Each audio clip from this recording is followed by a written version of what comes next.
ఇప్పుడున్నటువంటి కాంగ్రెస్ పార్టీ ప్రభుత్వాన్ని కూడా మేము డిమాండ్ చేస్తూ ఉన్నాం.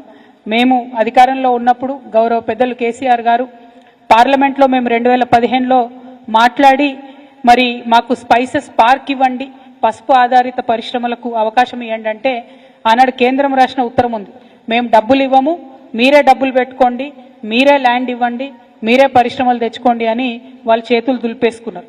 కేవలం మేము స్పైసెస్ బోర్డు నుంచి మీకు డిపిఆర్ చేసిస్తాం, ప్లాన్ చేసిస్తామని చెప్తే వేల్పూర్ దగ్గర ప్రశాంత్ రెడ్డి గారి ఆధ్వర్యంలో ఆనాడు 42 ఎకరాలు మేము తీసుకొని స్పైస్ పార్క్కి ల్యాండ్ ఇవ్వడం జరిగింది. దాన్ని స్పైసెస్ బోర్డు ఇచ్చినటువంటి డిపిఆర్ ప్రకారం కంప్లీట్గా అభివృద్ధి చేయడం కూడా జరిగింది.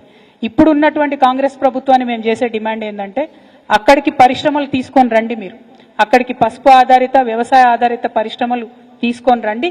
దాని ద్వారా నిజామాబాద్ జిల్లా యువకులందరికీ కూడా ఉద్యోగాలు వచ్చేటటువంటి ఆస్కారం ఉంటుంది. మరి ఇప్పుడు ఉన్నటువంటి ఎంపీ గారిని కూడా డిమాండ్ చేస్తూ ఉన్నాం. నేనేదో రైలు తెచ్చినా, నేను రైలు తెంగానే ధర డబుల్ అయింది, త్రిబుల్ అయింది అని చెప్పి మరి గాలి మాటలు మాట్లాడుతూ ఉన్నారు. పసుపు ధర ప్రతి 3వ సంవత్సరం పసుపు ఎవరు ఏం చేసినా చేయకున్నా బంగారం లెక్క పసుపు ధర పెరుగుతుంది, దాంట్లో ఎవరు చేసేదేం లేదు. కానీ ఎప్పుడైతే డిమాండ్ ఉండదో ఆ సంవత్సరంలో రైతులు మనం ఆదుకోవాల్సినటువంటి అవసరం ఉంటుంది. కాబట్టే మినిమం సపోర్ట్ ప్రైస్ తీసుకురావాల్సిందిగా ఎంపీ గారిని నేను డిమాండ్ చేస్తూ ఉన్నాను.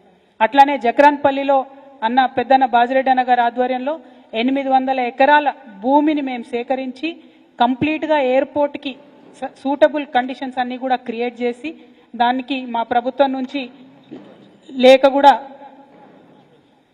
కూడా రాసినాం. కేసీఆర్ గారు ముఖ్యమంత్రిగా ఉన్నప్పుడే ఎన్ఓసి కూడా రావడం జరిగింది దానికోసం. మరి ఇప్పుడు అక్కడ ఎయిర్పోర్ట్ తీసుకొని రావాల్సిందిగా ఎంపీ ధర్మపురి అరవింద్ గారిని నేను డిమాండ్ చేస్తూ ఉన్నా.